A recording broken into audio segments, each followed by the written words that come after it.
নমস্কার বন্ধুরা, আরএস গল্পকথায় আপনাদের সবাইকে স্বাগত। আশা করি আপনারা সবাই সুস্থ আছেন। বন্ধুরা, আপনারা শুনছিলেন শ্রী বিভূতিভূষণ বন্দ্যোপাধ্যায়ের লেখা বিখ্যাত উপন্যাস দৃষ্টি প্রদীপ, আজকের ষষ্ঠ পর্ব।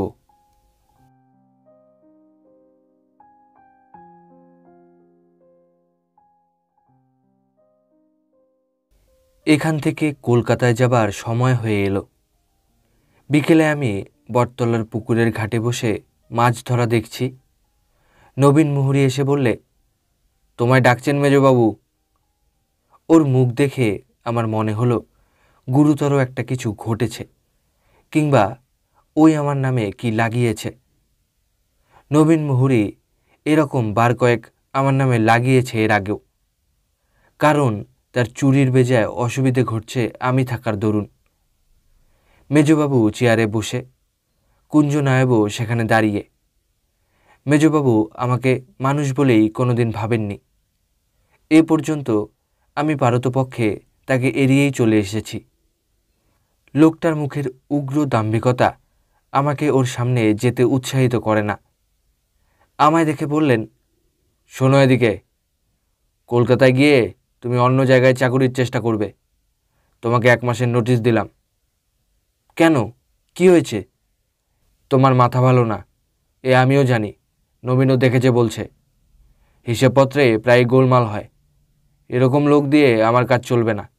স্টেটের কাজ তো ছেলেখেলা নয়। নবীন এবার আমায় শুনিয়েই বললে, এই তো সেদিন আমার সামনে এই হিসেব মেলাতে মেলাতে মৃগী রোগের মতো হয়ে গেল। আমি তো ভয়েই অস্থির। মেজবাবুকে বিদ্বান বলে আমি সম্ভ্রমের চোখেও দেখতাম। বললাম, দেখুন, তা নয়, আপনি তো সব বোঝেন। আপনাকে বলছি, মাঝে মাঝে আমার কেমন একটা অবস্থা হয় শরীরের ও মনের, সেটা বলে বোঝাতে পারি না। কিন্তু তখন এমন সব জিনিস দেখি, সহজ অবস্থায় তা দেখা যায় না। ছেলেবেলায় আরও অনেক দেখতুম, এখন কমে গিয়েছে। তখন বুঝতাম না, মনে ভয় হতো, ভাবতাম এসব মিথ্যে, আমার বুঝি কি রোগ হয়েছে। কিন্তু এখন বুঝেছি ওর মধ্যে সত্যি আছে অনেক। মেজবাবু কৌতুক ও বিদ্রূপ মিশ্রিত হাসি মুখে আমার কথা শুনছিলেন। কথা শেষ হলে তিনি কুঞ্জ নায়েবের দিকে চেয়ে হাসলেন। নবীন মুহুরীর দিকে চাইলেন না, কারণ সে অনেক কম দরের মানুষ। স্টেটের নায়েবের সঙ্গে তবুও দৃষ্টি বিনিময় করা চলে। আমার দিকে চেয়ে বললেন, কতদূর পড়াশোনা করেছো তুমি? IA পাস করেছিলাম শ্রীরামপুর কলেজ থেকে। তাহলে তোমায় বোঝানো আমার মুশকিল হবে। মোটের ওপর ও সব কিছু না। নিউরোটিক যারা, নিউরোটিক বোঝো, যাদের স্নায়ু দুর্বল, তাদের ওই রকম হয়। রোগী বই কি, ও একরকম রোগ। আমি বললাম, মিথ্যে নয় যে তা আমি জানি। আমি নিজের জীবনে অনেকবার দেখেছি ও সব সত্যি হয়েছে। তবে কেন হয় এইটাই জানি না। সেই জন্যেই আপনাকে জিজ্ঞেস করছি। আমি সেন্ট ফ্রান্সিস অফ অ্যাসিসির লাইফে পড়েছি, তিনি এরকম দেখতেন। মেজবাবু ব্যঙ্গের সুরে বললেন, তুমি সেন্ট হয়ে গিয়েছো দেখছি। পাগল কি আর গাছে বলে? নবীন ও কুঞ্জ দুজনেই মেজবাবুর প্রতি সম্ভ্রম বজায় রেখে মুখে কাপড় চাপা দিয়ে হাসতে লাগলো। আমি নানা দিক থেকে খোঁচা খেয়ে মরিয়া হয়ে উঠলাম। বললাম, আর শুধু ওই দেখি যে তা নয়, অনেক সময় মরে গিয়েছে এমন মানুষের আত্মার সঙ্গে কথা বলেছি, তাদের দেখতে পেয়েছি। নবীন মুহুরীর বুদ্ধিহীন মুখে একটা অদ্ভুত ধরনের অবিশ্বাস ও ব্যঙ্গের ছাপ ফুটে উঠল। কিন্তু নিজের বুদ্ধির ওপর তার বোধহয় বিশেষ আস্থা না থাকাতে সে মেজবাবুর মুখের দিকে চাইলে। মেজবাবু এমন ভাব দেখালেন যে এই বদ্ধ উন্মাদের সঙ্গে আর কথা বলে লাভ কি আছে। তিনি কুঞ্জ নায়েবের দিকে এভাবে চাইলেন যে, একে আর এখানে কেন, পাগলামি চড়ে বসলেই একটা কি করে ফেলবে এক্ষুনি। আমি আরও মরিয়া হয়ে বললাম, আপনি আমার কথায় বিশ্বাস করুন আর নাই করুন, তাতে যে জিনিস সত্যি তা মিথ্যে হয়ে যাবে না। আমার মনে হয় আপনি আমার কথা বুঝতেও পারেননি। যার নিজের অভিজ্ঞতা না হয়েছে সে এসব বুঝতে পারবে না, এ কথা এতদিনে আমি বুঝেছি। খুব বেশি লেখাপড়া শিখলেই বা খুব বুদ্ধি থাকলেই যে বোঝা যায় তা নয়। আচ্ছা, একটা কথা আপনাকে বলি, আমি যে ঘরটাতে থাকি ওর ওপাশে যে ছোট্ট বাড়িটা আছে ভাঙা রোয়াকজার সামনে, ওখানে আমি একজন বড় মানুষের অস্তিত্ব অনুভব করতে পেরেছি। কী করে পেরেছি সে আমি নিজেই জানি না। খুব তামাক খেতেন, বয়স অনেক হয়েছিল, খুব রাগী লোক ছিলেন। তিনি মারা গিয়েছেন কি বেঁচে আছেন তা আমি জানি না। ওই জায়গাটায় গেলেই এই ধরনের লোকের কথা আমার মনে হয়। বলুন তো, ওখানে কেউ ছিলেন এরকম? কুঞ্জ নায়েবের সঙ্গে মেজবাবুর অর্থসূচক দৃষ্টি বিনিময় হলো। মেজবাবু শ্লেষের সঙ্গে বললেন, তোমাকে যতটা সিম্পল ভেবেছিলাম তুমি তার নও দেখছি। তোমার মধ্যে ভণ্ডামিও বেশ আছে। তুমি বলতে চাও তুমি এতদিন এখানে এসেছো, তুমি কারো কাছে শোনোনি ওখানে কে থাকতো? আপনি বিশ্বাস করুন, আমি তা শুনিনি। কে আমায় বলেছে আপনি খোঁজ নিন? ওখানে আমাদের আগেকার নায়েব ছিল, ওটা তার কোয়ার্টার ছিল। সে বছর 4 আগে মারা গিয়েছে। শোনোনি এ কথা? না, আমি শুনিনি। আরও কথা বলি শুনুন।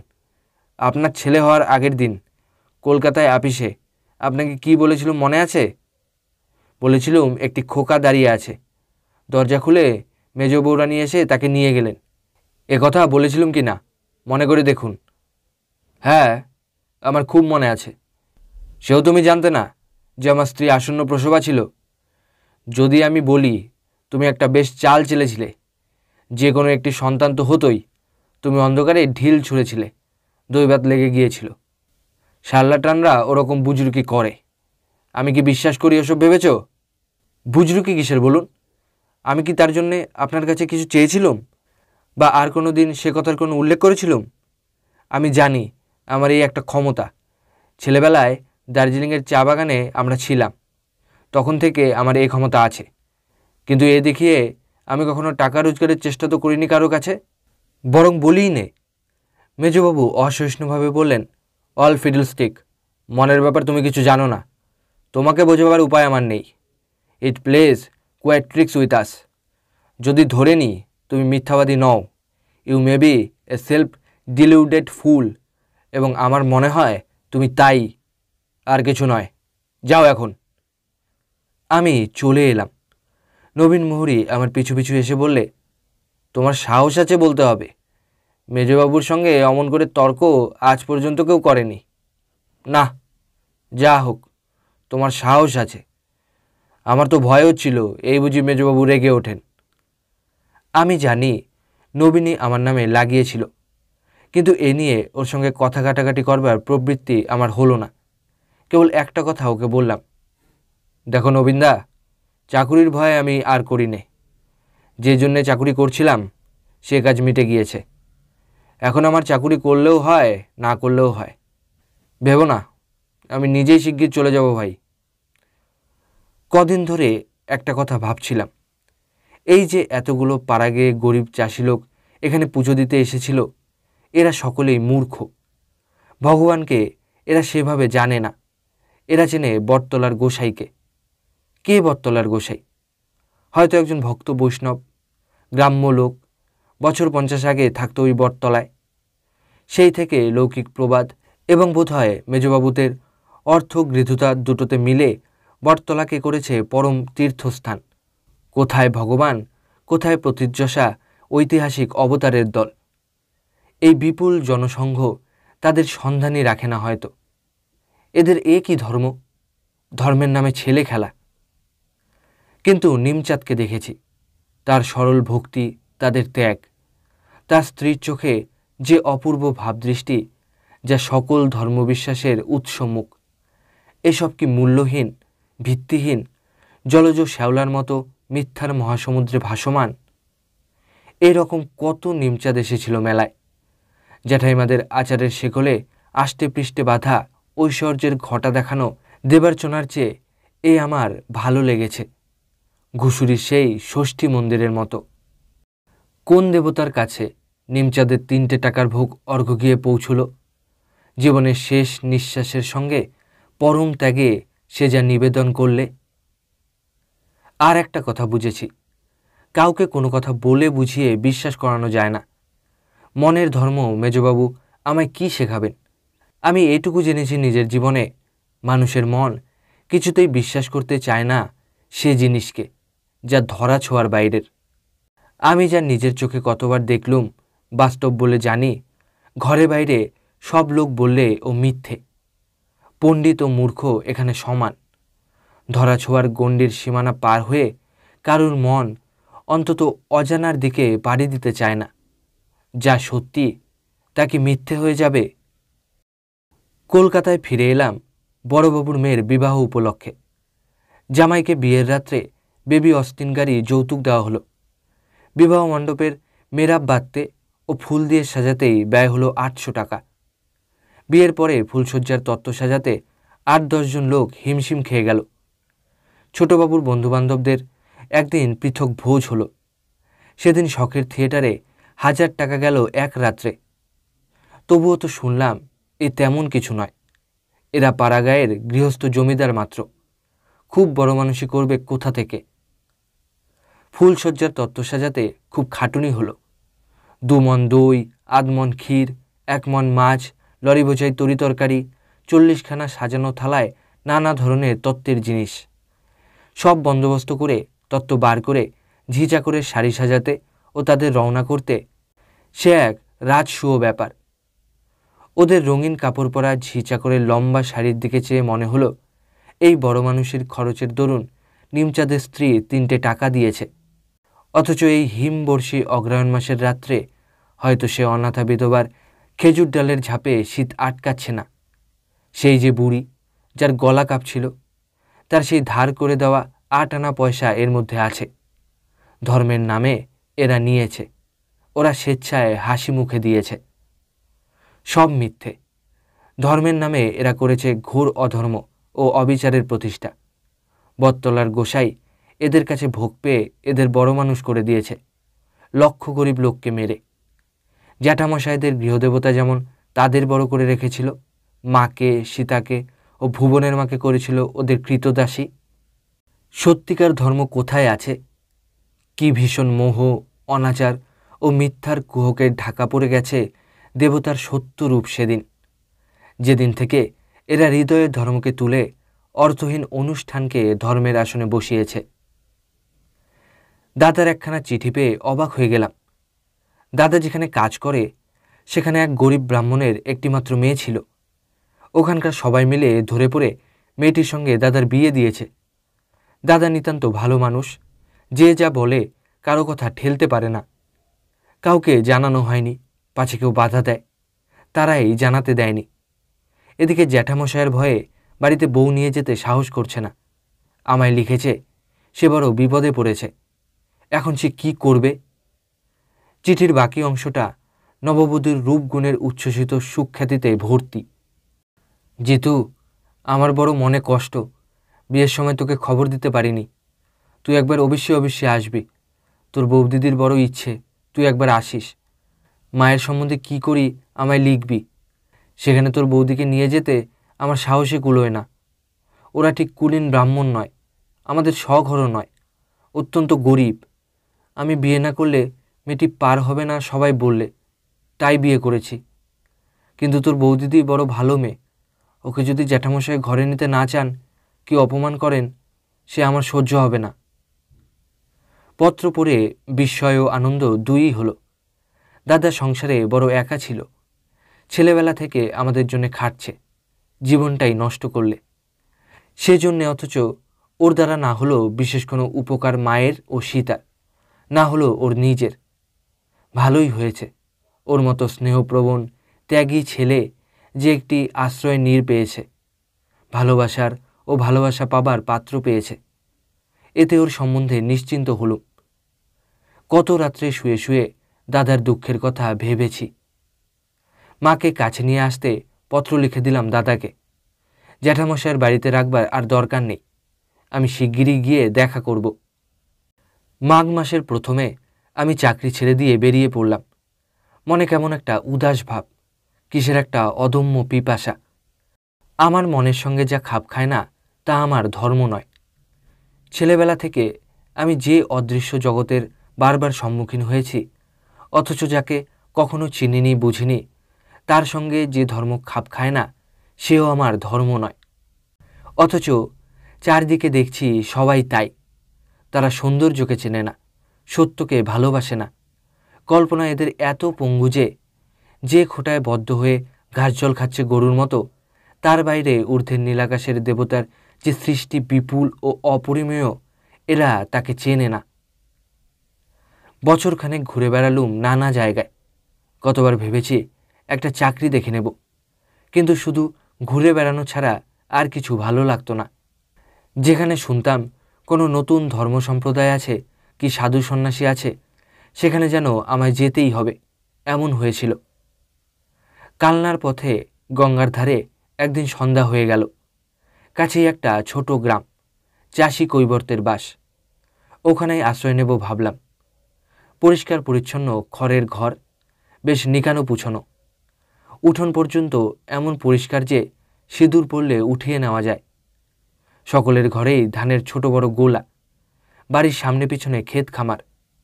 ক্ষেতের বেড়ায় মটরশুঁটির ঝাড়ে সাদা গোলাপি ফুল ফুটে মিষ্টি সুগন্ধে সন্ধ্যার অন্ধকার ভরিয়ে রেখেছে।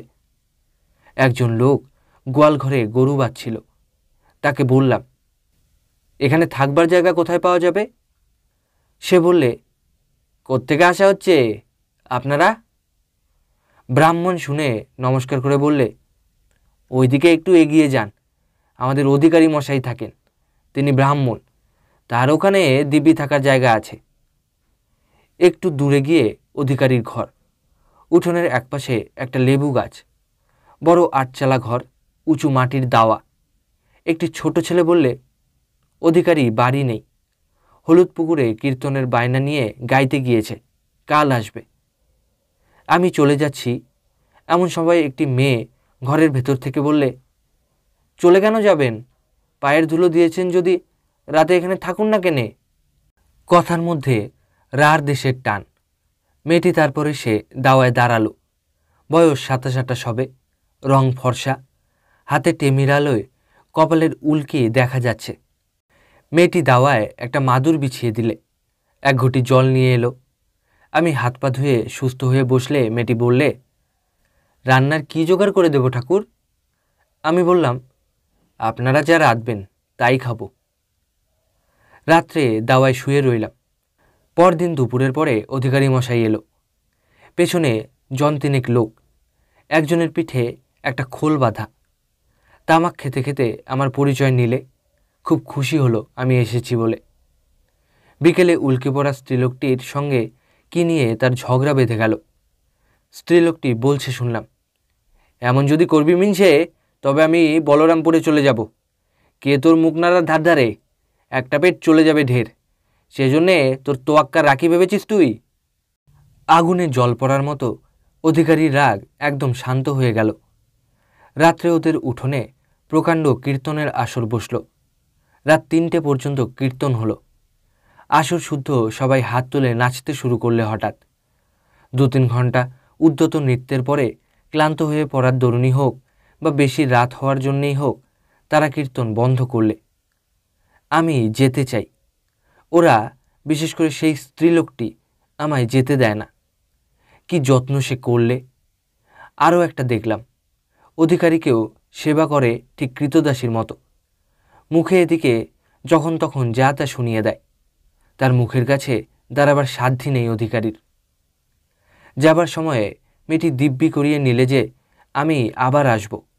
বললে, তুমি তো ছেলে মানুষ, যখন খুশি আসবে, মাঝে মাঝে দেখা দিয়ে যাবে। তোমার খাওয়ার কষ্ট হচ্ছে এখানে, মাছ মিলে না, মাংস মিলে না, বৈশাখ মাসে এসো, আম দিয়ে দুধ দিয়ে খাওয়াবো। কি সুন্দর লাগলো ওর স্নেহ। আমার সেই দর্শনের ক্ষমতাটা ক্রমেই যেন চলে যাচ্ছে। এই দীর্ঘ 1 বছরের মধ্যে মাত্র একটিবার জিনিসটা ঘটেছিল। ব্যাপারটা যেন স্বপ্নের মতো। তারই ফলে আটঘরায় ফিরে আসতে হচ্ছে। সেদিন দুপুরের পরে একটি গ্রাম্য ডাক্তারের ডিসপেন্সারি ঘরে বেঞ্চিতে শুয়ে বিশ্রাম করছি। ডাক্তারবাবু জাতিতে মাহিষ্য, সর্বদা ধর্মকথা বলতে ও শুনতে ভালোবাসে বলে আমায় ছাড়তে চাইতো না। সব সময় কেবল ঘ্যান ঘ্যান করে ওইসব কথা পেরে আমার প্রাণ অতিষ্ঠ করে তুলেছিল। আমি ধর্মের কথা বলতেও ভালোবাসি না, শুনতেও ভালোবাসি না।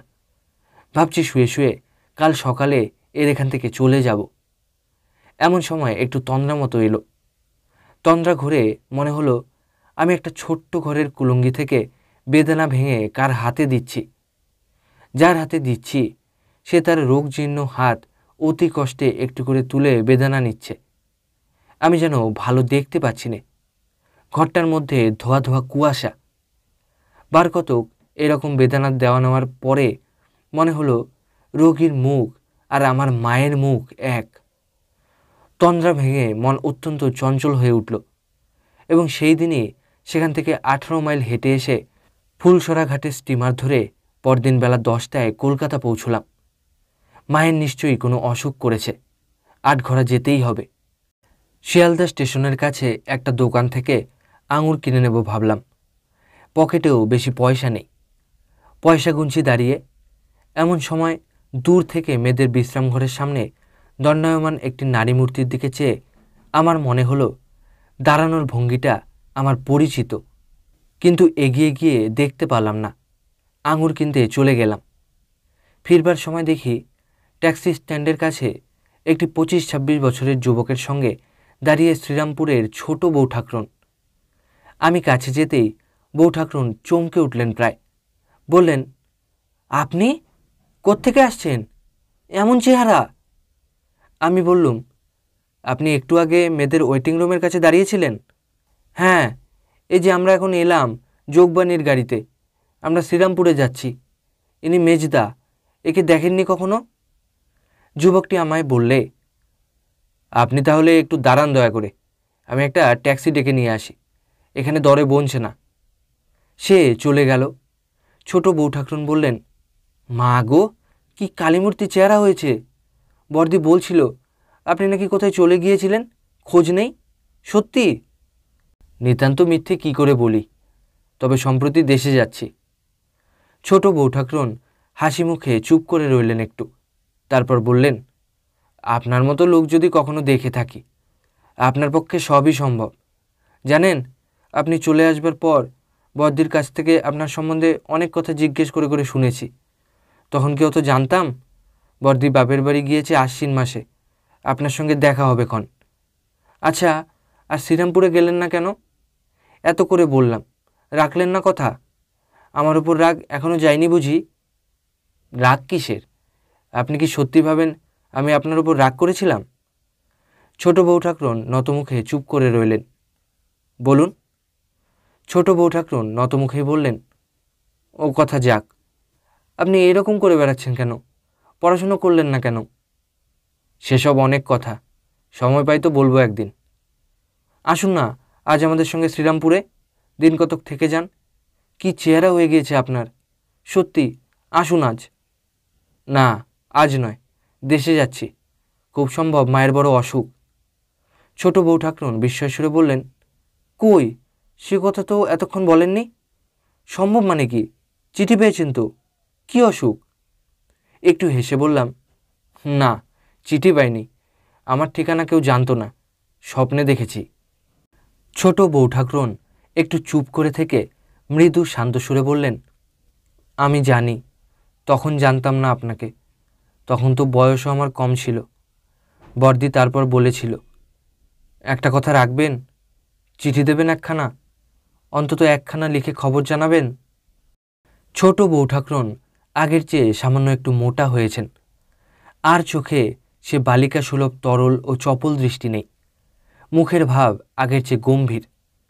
আমি হেসে বললাম, আমি চিঠি না দিলেও শৈলদির কাছ থেকেই তো জানতে পারবেন খবর। এই সময় ওর মেজদাদা ট্যাক্সিতে চড়ে এসে হাজির হলেন। আমি বিদায় নিলুম। সন্ধ্যার সময় আটঘরা পৌঁছে দেখি সত্যি মায়ের অসুখ। আমাদের ঘরখানায় মেঝের ওপর পাতা বিছানায় মা শুয়ে। অন্ধকারে আমায় চিনতে না পেরে ক্ষীণস্বরে বললে, কে ওখানে, হারু?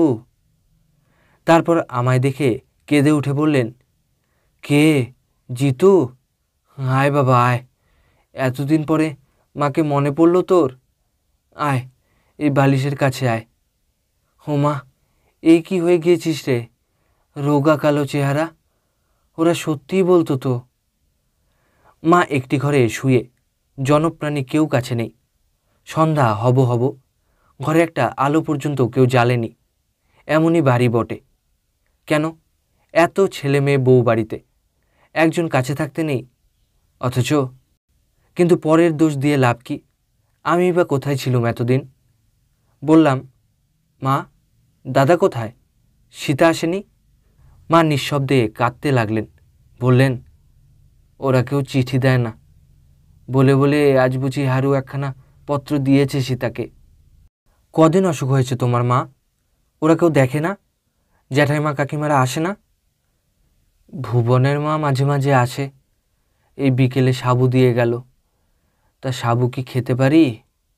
ওই রয়েছে বাটিতে। ছোট বউ এসেছিল বিকেলবেলা। বট ঠাকুর বাড়ি নেই বুঝি, আর কেউ এদিকে মারায় না। তারপর আমার গায়ে হাত বুলিয়ে বললেন, হ্যাঁ রে জিতু, তুই নাকি সন্ন্যাসী হয়ে গিয়েছিস। দিদি, হারু, মেজ বউ, ঠাকুরপোরা সবাই বলে। সত্যি? বলে সে আর আসবে না, সে কোন দিকে বেরিয়ে চলে গিয়েছে তার ঠিকানা কেউ জানে না। আমি ভাবি জিতু আমায় ভুলে যাবে, এমনই হবে। আবার ভাবি আমার কপাল খারাপ, নইলে এসব হবেই বা কেন। ভেবে ভেবে রাতে জেগে বসে থাকি। কেঁদো না, কেঁদো না, ছি, ওসব মিথ্যে কথা। কে বলেছে সন্ন্যাসী হয়ে গেছি? এই দেখো না, সাদা কাপড় পরনে। সন্ন্যাসী কি সাদা কাপড় পরে? মনে বড় অনুতাপ হলো। কি অন্যায় কাজ করেছি এতদিন এভাবে ঘুরে ঘুরে বেরিয়ে। আর এদেরও কি অন্যায়? সবাই মিলে মাকে এমন করে ভয় দেখানোই বা কেন? মা সরল মানুষ, সকলের কথা বিশ্বাস করেন। কিন্তু আমার দোষ ছিল না। আমি ভেবেছিলাম মা আছেন দাদার কাছে, নিশ্চিন্ত ছিলাম অনেকটা সেজন্যে। জিজ্ঞেস করলাম, মা, দাদা তোমায় নিয়ে যায়নি? সে অনেক কথা, নিতু নিতেও এসেছিল। বট ঠাকুর বললেন, যাও, কিন্তু আমার এখানে আর আসতে পাবে না।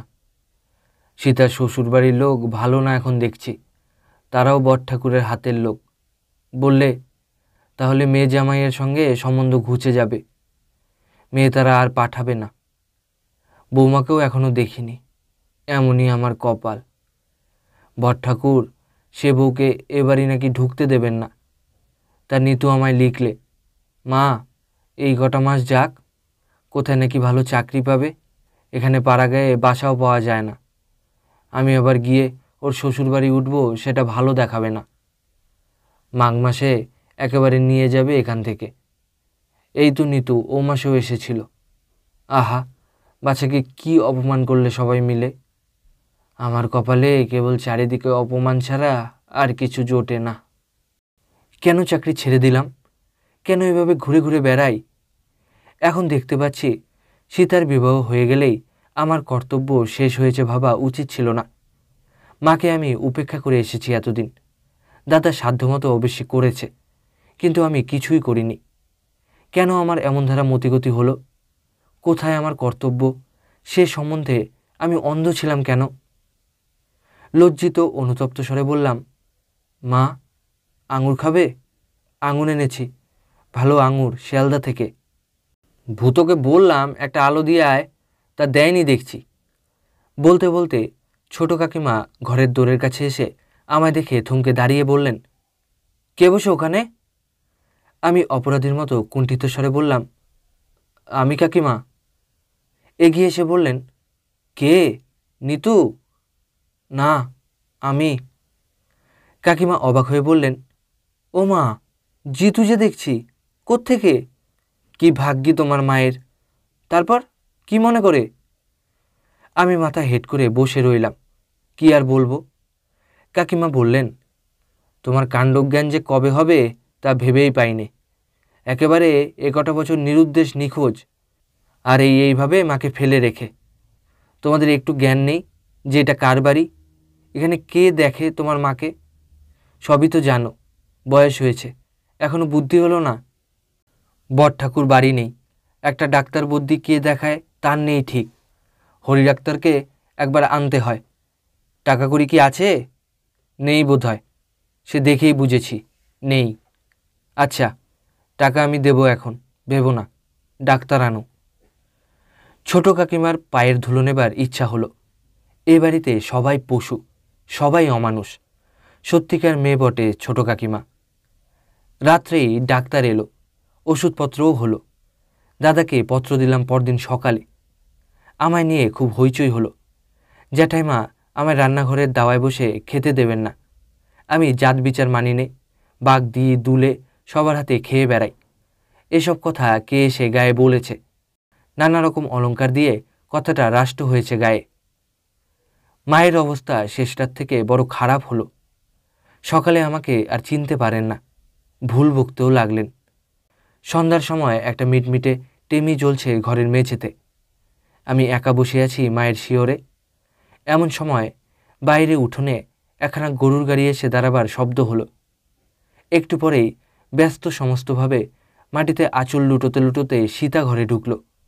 আমায় দেখে বললে, ছোড়দা, মা কেমন আছেন ছোড়দা? আমি ওর দিকে চেয়ে রইলাম। সীতা একেবারে বদলে গিয়েছে। মাথায় কত বড় হয়েছে, দেখতেও কি সুন্দর হয়েছে। ওকে চেনা যায় না আর। মাকে বললাম, মা, ও মা, সীতা এসেছে। মা চাইলেন, কি বললেন বোঝা গেল না। বোধহয় বুঝতে পারলেন না যে সীতা এসেছে। সীতা খুব শক্ত মেয়ে, সে কেঁদে কেটে আকুল হয়ে পড়ল না। আমায় বললে, ছোড়দা, আমার বালাচুরিটা দিচ্ছি, তাই দিয়ে ভালো ডাক্তার নিয়ে এসো। এখানকার হরি ডাক্তার তো, তার কাজ নয়। আমি অক্ষমতার লজ্জায় কুণ্ঠিত সুরে বললাম, তারপর তো শ্বশুরবাড়ির লোকে তোকে বকবে, সে কি করে হয়? সীতা বললে, ইস, বকবে কিসের জন্যে? বালা কি ওদের? মায়ের বালা, মা দিয়েছিলেন বিয়ের সময়, বাবা গড়িয়ে দিয়েছিলেন মাকে। তুমি বালা নিয়ে যাও, তারপর ওরা যা বলে বলবে। এই সময় সীতার স্বামী ঘরে ঢুকল। আমি যে রকম চেহারা কল্পনা করেছিলাম, লোকটা তার চেয়েও খারাপ। কালো তো বটেই, পেট মোটা, বোধহয় পিলে আছে, কাঠখোট্টা গরম, চোয়ালের হাড় উঁচু, গায়ে একটা ছেলে মানুষের মতো ছিটের জামা, একটা রাঙা আলোয়ান, পায়ে কেম্বিসের জুতো। আমায় দেখে দাঁত বার করে হেসে বললে, এই যে ছোটবাবু না, কখন আসা হলো? বড়বাবু বুঝি এখনও আসবার ফুরসত পাননি? তারপর অসুখটা কি, এখন কেমন আছেন? তারপর সে খানিকক্ষণ বসে থেকে বললে, বসো তোমরা, আমি জ্যাঠাইমাদের সঙ্গে দেখা করে আসি। একটু চায়ের চেষ্টাও দেখা যাক। গরুর গাড়িতে গা হাত ব্যথা হয়ে গিয়েছে। ওর কথার ভঙ্গিতে একটা চাষারে ভাব মাখানো। এই লোকটা সীতার স্বামী, সীতার মতো মেয়ের। সীতাকেও আমরা সবাই মিলে উপেক্ষা করেছি। এই সময় হঠাৎ শৈলদিদির কথা আমার মনে পড়ল। শিয়ালদা স্টেশনে ছোট বউ ঠাকরুন বলেছিলেন শৈলদি এখানেই আছে। সীতার বালাজোড়াটা নেব না, ওকে তার জন্যে অনেক দুঃখ পোয়াতে হবে সেখানে। ও যেরকম চাপা মেয়ে, কোনো অভিযোগ করবে না কখনো কারু কাছে। শৈলদিদির কাছ থেকে টাকা ধার নেব। মায়ের অসুখের পরে যে করে হোক দেনা শোধ হবেই। একবার বাড়ির মধ্যে গিয়ে দেখি সীতার স্বামী ওদের রান্নাঘরে বসে হুঁকো হাতে তামাক খেতে খেতে খুব গল্প জমিয়েছে। আমার খুড়তুতো জ্যাঠতুতো ভাইদের সকলেরই প্রায় বিয়ে হয়ে গিয়েছে এবং বউয়েরা সকলেই ওর শালাজ, তাদের সঙ্গে। রাত 10টার সময় শৈলদিদি এসে হাজির।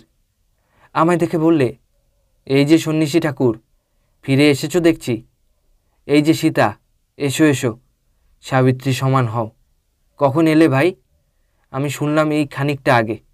আমাদের ও পাড়ায় কে খবর দেবে বলো? আমি আর সীতা শুধু ঘরে মায়ের পাশে বসে। সীতার স্বামী খেয়ে দিয়ে শুয়েছে। অবশ্যই সে বসে থাকতে চেয়েছিল। আমি বলেছিলাম তার দরকার নেই, তুমি খেয়ে একটু বিশ্রাম করো, দরকার হলে ডাকবো রাত্রে। শৈলদিদিও রাত্রে থাকতে চাইলে। বললে, আজ রাতে লোকের দরকার, তোরা দুটিতে মোটে বসে আছিস, আমি খেয়ে আসি, আমিও থাকব। আমি বললাম, না শৈলদি, আমরা দুজন আছি, ভগ্নিপতি এসেছে, তোমার আর কষ্ট করতে হবে না। তারপর বাইরে ডেকে টাকার কথা বললাম। শৈলদি বললে, কত টাকা? গোটাকুড়ি দাও গিয়ে এখন। কাল সকালে আমি তাহলে চলে যাই ডাক্তার আনতে। তাহলে কাল সকালে যাবার সময় আমার কাছ থেকে নিয়ে যাবি, ওখান দিয়েই তো পথ, কেমন তো? ছোট কাকিমা এই সময় এলেন।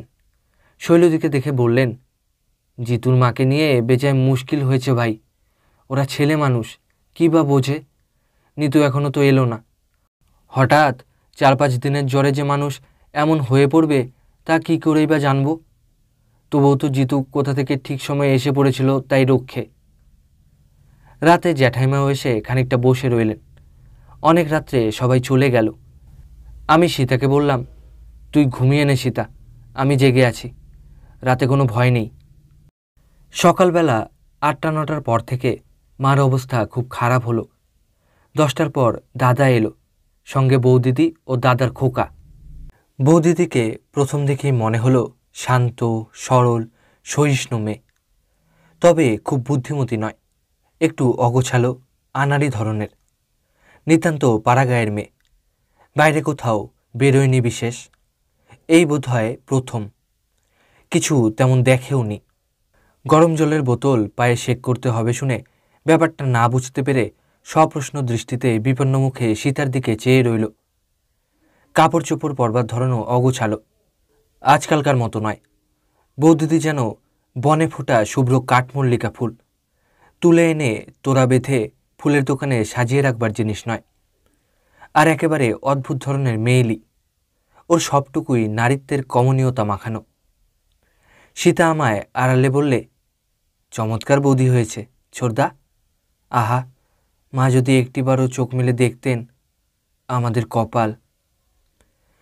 বেলা 3টের সময় মা মারা গেলেন। যে মায়ের কথা তেমন করে কোনো দিন ভাবিনি, আমাদের কাজকর্মে, উদ্যমে, আশায়, আকাঙ্ক্ষায়, উচ্চাভিলাষে মায়ের কোনো স্থান ছিল না। সবাই মিলে যাকে উপেক্ষা করে করে এসেছি এতদিন, আজ সেই মা কত দূরে কোথায় চলে গেল। সেই মায়ের অভাবে হঠাৎ আমরা অনুভব করলাম অনেকখানি খালি হয়ে গিয়েছে জীবনের। ঘরের মধ্যে যেমন প্রকাণ্ড ঘরজোড়া খাট থাকে, আজন্ম তার ওপরে শুয়েছি, বসেছি, খেলেছি, ঘুমিয়েছি, সর্বদা কে ভাবে তার অস্তিত্ব। আছে তো আছে। হঠাৎ একদিন খাটখানা ঘরে নেই, ঘরের পরিচিত চেহারা একেবারে বদলে গিয়েছে। সে ঘরই যেন নয়। একদিন সে ঘরের নিবিড় সুপরিচিত নিজস্বতা কোথায় হারিয়ে গেল। তখন বোঝা যায় ঘরের কতখানি জায়গা জুড়ে কি গভীর আত্মীয়তায় ওর সঙ্গে আবদ্ধ ছিল সেই চিরপরিচিত একঘেয়ে সেকেলে খাটখানা। ঘরের বিরাট ফাঁকা আর কিছু দিয়েই পূর্ণ হবার নয়। সীতার ধৈর্যের বাঁধ এবার ভাঙল। সে ছোট মেয়ের মতো কেঁদে আবদার করে যেন মাকে জড়িয়ে থাকতে চায়। মা আর সে দুজনে মিলে এই সংসারে সকাল সন্ধ্যায় দুবেলা খেটে দুঃখের মধ্যে দিয়ে পরস্পরের অনেক কাছাকাছি এসেছিল। সেসব দিনের দুঃখের সঙ্গিনী হিসাবে মা আমাদের চেয়েও ওর কাছে বেশি আপন, বেশি ঘনিষ্ঠ। অবাকি এতদিনে সত্যি সত্যি নিঃসঙ্গ হলো সংসারে। ওর স্বামী যে ওর কেউ নয় সে আমার বুঝতে দেরি হয়নি এতটুকু, কিন্তু ও হয়তো এখনও তা বোঝেনি। দিন 2 পরে বৌদিদি দুপুরবেলা ওদের রান্নাঘরে একটা ঘড়া আনতে গিয়েছেন। জ্যাঠাইমা বলেছেন, ওখানে দাঁড়াও, দাওয়াটাতে। অমনি হট করে ঘরে ঢুকলে যে। বৌদিদি অবাক হয়ে বাইরে গিয়ে দাঁড়িয়েছেন। জ্যাঠাইমা ঘড়া বার করে দিয়েছেন দাওয়াতে। বৌদিদি নিয়ে এসেছে, কিন্তু বুঝতে পারেনি ব্যাপারটা। বুদ্ধিমতী মেয়ে হলে তখনই বুঝত। এ কথা তখন সে কাউকে বলেনি। পরদিন মেজোকাকা আমায় ডেকে বললেন, একটা কথা আছে, শোনো। তোমার মায়ের কাজটা এখানে না করে অন্য জায়গায় গিয়ে করো। মানে তোমার দাদার বউয়ের এখানে তো পাকস্পর্শ হয়নি, বড় দাদাও নেই বাড়ি। এ অবস্থায় শ্রাদ্ধের সময় কেউ খেতে আসবে না। তোমার দাদার বউকে আমরা সেভাবে ঘরে তো নিইনি। এই বুঝে যা হয় ব্যবস্থা করো, বলো তোমার দাদাকে। তলায় তলায় এরা সীতার স্বামী গোপেশ্বরকে কি পরামর্শ দিয়েছেন জানি নে। সে হঠাৎ বেঁকে দাঁড়িয়ে বললে, চতুর্থীর শ্রাদ্ধ সে তাকে বাড়ি নিয়ে গিয়ে করবে, অথচ আগে ঠিক হয়েছিল চতুর্থীর শ্রাদ্ধ এখানেই হবে। কালই শ্রাদ্ধের দিন, সুতরাং আজই সে সীতাকে নিয়ে যেতে প্রস্তুত হলো। এর কোনো দরকার ছিল না। সীতা এখানে শ্রাদ্ধ করলে তাতে কোনো দোষ সমাজের মতেও হবার কথা নয়, কিন্তু সে কিছুতেই কথা শুনলে না। এই অবস্থায় বৌদিদিকে পেয়ে সীতা অনেকটা সান্ত্বনা পেয়েছিল, কিন্তু সে ওদের সইল না। বৌদিদির সঙ্গে সীতার বেশি মেলামেশাটা যেন গোড়া থেকেই আমার ভগ্নিপতি পছন্দ করেননি, নিজেই হোক আর ওদের পরামর্শেই হোক। যাবার সময় সীতা বৌদিদির গলা জড়িয়ে কাঁদতে লাগল। আমায় আড়ালে বললে, ছোড়দা, আমায় বনবাসে ফেলে রেখে ভুলে থেকো না যেন, মাঝে মাঝে আসবে বলো। আর শোনো, বৌদি বড্ড ভালো মানুষ, ও এখনও জানে না যে ওর জন্যেই মায়ের কাজ এখানে করতে দিচ্ছে না ওরা। এ কথা যেন বৌদিদির কানে না যায়, বলে দিও দাদাকে। বৌদিদিকে বুঝিয়ে দেওয়া হলো এখানে শ্রাদ্ধ করতে খরচ বেশি পড়বে, কারণ জ্যাঠামশাইদের নাম বেশি, লোকজন নিমন্ত্রণ করতে হয় অনেক। গঙ্গা তীরে শ্রাদ্ধের কাজ করলে অনেক কম খরচ হবে। বৌদিদি তাই বুঝে গেল। যাবার সময় আমাদের ঘরের চাবিটা ছোট কাকিমার হাতে দিয়ে বললুম, এ বাড়িতে আর কাউকে আপন বলে জানি না কাকিমা। সীতার খোঁজখবর মাঝে মাঝে একটু নিও, ওর তো এ বাড়ির সঙ্গে সম্পর্ক একরকম মিটেই গেল। ছোট কাকিমার চোখে জল এলো, বললেন, আমার কোনো ক্ষমতা নেই, নইলে নিতুর বউকে এ বাড়ি থেকে আজকে অন্য জায়গায় যেতে বলে। আমি বললুম, সে কথা বলো না কাকিমা, আমরা এখানে এসেছিলাম প্রার্থী হয়ে, পরের দয়ার উপর নির্ভর করে, এখানে কোনো অধিকার নেই আমাদের। কাকিমা বললেন, তুই ও কি কথা বলছিস জিতু? এ তোদের যে 7 পুরুষের ভিটে, জায়গা জমি আর 2খানা ইট থাকলেই বা কি, আর গেলেই বা কি? এই ভিটেতে হারুর কি যোগেশের যে অধিকার, তোদের 2 ভাইয়ের তার চেয়ে 1 চুল কম নয়। ছোট কাকিমার এক মূর্তি দেখেছিলাম বাড়লে, এই আর এক মূর্তি, এই একজনই এ বাড়ির মধ্যে বদলে গিয়েছে একেবারে। গাড়িতে যেতে যেতে সেই কথাটা বারবার মনে হচ্ছিল। মাস 5-6 পরে ঘুরতে ঘুরতে একবার গেলাম দাদার বাড়িতে। দাদা ছিল না বাড়ি। বৌদিদি বাটনামাখা হাতে ছুটে বার হয়ে এলো। আমার হাত থেকে পুটুলিটা নিয়ে বললে, এসো এসো ঠাকুরপো, রোদ্দুরে মুখ রাঙা হয়ে গিয়েছে একেবারে। কই, আসবি বলে চিঠি দাওনি তো? তাহলে একখানা গরুর গাড়ি স্টেশনে যেত। তখনই বৌদিদি চিনি ভিজিয়ে শরবত করে নিয়ে এলো। বললে, ঠাকুরপো, তোমার মায়া নেই শরীরে, এত দেরি করে আসতে হয়, উনি কেবল বলেন তোমার কথা। বিকেলে দাদা এলো। আমায় পেয়ে যেন হাতে স্বর্গ পেলে। কিসে আমার সুখ সুবিধা হবে, কিসে আমার বড় মাছ ভালো মন্দটা খাওয়ানো যাবে, এই জোগাড়েই ব্যস্ত হয়ে পড়ল। এরা বেশ সুখে আছে। দাদা যা চাইতো তা সে পেয়েছে। সে চিরকালই সংসারী মানুষ। ছেলেপুলে গৃহস্থালী নিয়েই ও সুখী, তাই নিয়েই ও থাকতে ভালোবাসে। ছেলেবেলা থেকে দাদাকে দেখে এসেছি। সংসার কিসে গোছালো হবে, কিসে সংসারের দুঃখ ঘুচবে, এই নিয়ে সে ব্যস্ত থাকত। লেখাপড়াই ছেড়ে দিলে আমাদের 2 পয়সা এনে খাওয়াবার জন্যে। কিন্তু পরের বাড়িতে পরের তৈরি অবস্থার গণ্ডির মধ্যে সেখানে তো কোনো স্বাধীনতা ছিল না। কাজেই দাদার সে স্বাদ তখন আর মেটেনি। যার জন্যে ওর মন চিরকাল পিপাসিত ছিল, এতদিনে তার সন্ধান মিলেছে, তাই দাদা সুখী। দাদা ও বৌদিদি একই ধরনের মানুষ। নির্বাদবার আগ্রহ ওদের রক্তে মেশানো রয়েছে। বৌদিদির বাপের বাড়ির অবস্থা খারাপই। একান্নবর্তী প্রকাণ্ড পরিবারের মেয়ে সে। তার বাপের বাড়িতে সবাই একসঙ্গে কষ্ট পায়।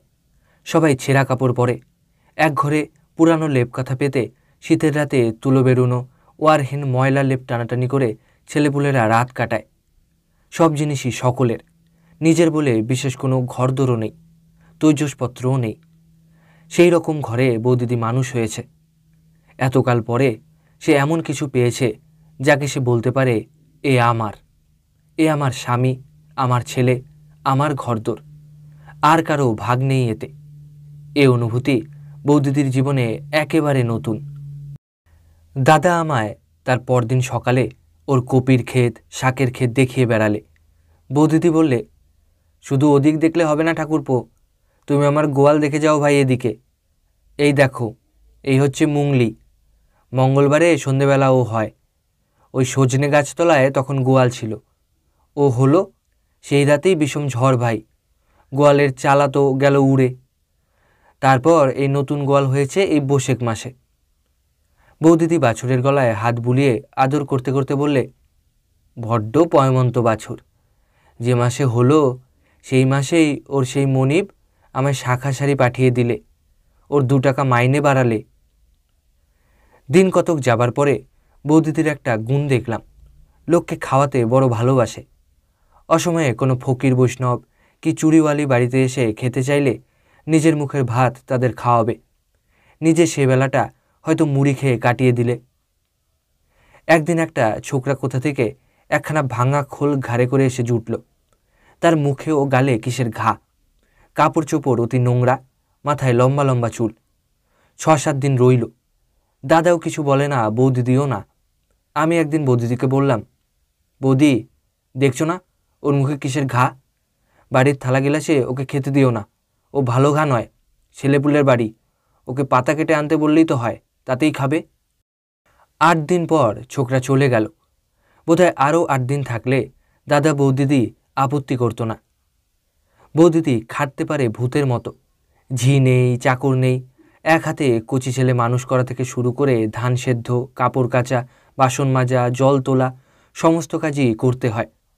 কোনো দিন বেজার হতে দেখলাম না সেই জন্যে বৌদিদিকে। এদের মায়ায় আমিও যেন দিন কতক জড়িয়ে গেলাম। এরকম শান্তির সংসার কতকাল ভোগ করিনি, বোধহয় চা বাগানেও না, কারণ সেখানে বাবা মাতাল হয়ে রাত্রে ফিরবেন সেই ভয় ছিল। ভেবে দেখলাম সত্যিকার শান্তি ও আনন্দ ভরা জীবন আমরা কাকে বলে কোনোদিন জানিনি। স্রোতের শ্যাওলার মতো বাবা স্ত্রী পুত্র নিয়ে এ চা বাগানে ও চা বাগানে ঘুরে ঘুরে বেড়াতেন। শেষকালে না হয় কিছুদিন উমপ্লাং বাগানে ছিলেন। এতে মন আমাদের এক জায়গায় বসতে না বসতেই আবার অন্য জায়গায় উঠে যেতে হতো। এইসব নানা কারণে নিজের ঘর, নিজের দেশ, এমনকি নিজের জাতি বলে কোনো জিনিস আমাদের ছিল না। তার অভাব যদিও আমরা কোনোদিন অনুভব করিনি, অত অল্প বয়সে করবার কথাও নয়। বিশেষ করে যখন হিমালয় আমাদের সকল অভাবই পূর্ণ করেছিল আমাদের ছেলেবেলাতে। এখানে সকলের চেয়ে আমার ভালো লেগেছে বৌদিকে। আমি বৌদিদির ধরনের মেয়ে কখনো দেখিনি। যা তা জিনিস দিয়ে বৌদিকে খুশি করা যায়। যে কোনো ব্যাপার যত অসম্ভবই হোক না কেন বৌদিদিকে বিশ্বাস করানো যায়, খুব অল্পেই ভয় দেখানো যায়। ঠকিয়ে কোনো জিনিস বৌদিদির কাছ থেকে আদায় করা মোটেই কঠিন নয়। অথচ একটি সহজাত বুদ্ধির সাহায্যে বৌদিদি ঘরকন্যা ও সংসার সম্বন্ধে দাদার চেয়েও ভালো বোঝে। বড় কিছু একটা আশা কখনো করে না, ভারী গোছালো, নিজের ধরনে ঠাকুর দেবতার ওপর ভক্তিমতী। কেবল একটা দোষ আমার চোখে বড় লাগে, নিজে যেসব কুসংস্কার মানে অপরকে সেসব মানতে বাধ্য করবে। অনেক ব্যাপারে দেখলাম ভাবটা এই রকম, আমার সংসারে যতক্ষণ আছো ততক্ষণ তোমায় মানতেই হবে, তারপর বাইরে গিয়ে হয় মেনো না হয় না মেনো। কড়া কথা বলে নয়, মিনতি অনুরোধ করে মানাবো। কড়া কথা বলতে বৌদিদি জানে না, টকের ঝাঁঝ নেই কোথাও বৌদিদির স্বভাবে, সবটাই মিষ্টি। সপ্তাহ 2 পরে ওদের ওখান থেকে বিদায় নিয়ে চলে এলাম। আসবার সময়ে দাদা বললে, সঞ্জিতু, 8 ঘরার বাড়ি সম্বন্ধে কি করা যাবে তুই একটা মত দিস। ছোট কাকিমা ঠিকই বলেছেন, ও বাড়ি আমরা ছাড়বো না। আর একটা কথা শোন, একটা চাকরি দেখে নে, এরকম করে বেড়াস নে। তোর বৌদিদি বলছিল এই বছরই তোর একটা বিয়ে দিয়ে দিতে, তারপর 2 ভাই মিলে ঘরবাড়ি করি আয়। দুজনে মিলে টাকা আনলে ভাবনা কিসের সংসার চালাবার, সংসারটা বেশ গড়ে তুলতে পারবো এখন। আর দেখ, পয়সা রোজগার করতে না পারলে, ঘরবাড়ি না থাকলে কি কেউ মানে? নিজের বাড়ি কোথাও একখানা থাকা চাই, নইলে লোকে বড় তুচ্ছ তাচ্ছিল্য করে। দাদার শুধু সংসার আর সংসার, আর লোকে আমার সম্বন্ধে কি ভাবলে না ভাবলে তাতেই বা আমার কি? লেখাপড়া শিখলে না কিছু না, দাদা যেন কেমন হয়ে গিয়েছে। লোকে কি বলবে সেই ভাবনাতেই আকুল। দাদার ওইসব ছা পোষা গেরস্থালি ধরনের কথাবার্তায় আমার হাসি পায়, দাদার ওপর কেমন একটা মায়াও হয়। ভাবলুম কোথায় যাওয়া যায়, কলকাতায় গিয়ে একটা চাকুরি দেখে নেব। দাদা যদি তাতেই সুখী হয় তাই না হয় করা যাক। আমি নিজে বিয়ে করি আর না করি, ওদের সংসারে কিছু কিছু সাহায্য করা তো যাবে। নৈহাটির কাছে অনেক পাটের কল আছে, কলকাতায় না গিয়ে সেখানে গেলে কেমন হয়? পাটের কলে শুনেছি চাকুরি জোটানো সহজ। কিন্তু শেষ পর্যন্ত কলকাতাতেই এলাম। মাস 2 কাটল, একটা মেসে থাকি আর নানা জায়গায় চাকুরির চেষ্টা করি, কোনো জায়গাতেই কিছু সুবিধে হয় না।